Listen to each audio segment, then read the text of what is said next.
Hello, traders. FX Pip Collector here. Today is Monday, May 5th, and this is my PM recap for gold. If you haven't done so yet, definitely do check out my free Discord group, which is linked down here in the corner at the end of the video.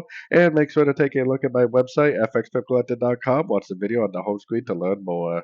So, anyways, gold was actually very strong to the upside today, and honestly, to me, it looks like a wave one, wave two, and we're likely in a wave three. Like I was saying this morning, I think this is an A. I think this is one, two, three waves down for wave B, and I think we're in a wave C already.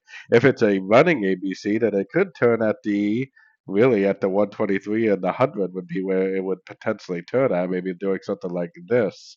So if you do see that 3, 4, and 5 shape at one of these two fib levels, and then a break of structure to the downside, definitely want to get short. Potentially would be the end of an ABC correction.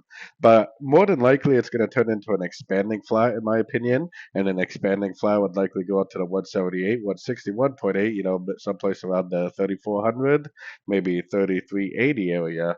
And then you'd probably end up seeing something like this. You'd see the wave three, wave four, wave five, and then a break of structure to the downside at one of those key levels, indicating that it really is the end of an ABC correction, probably the end of an ABC of B. This way over here is potentially still the A, and then down for AC.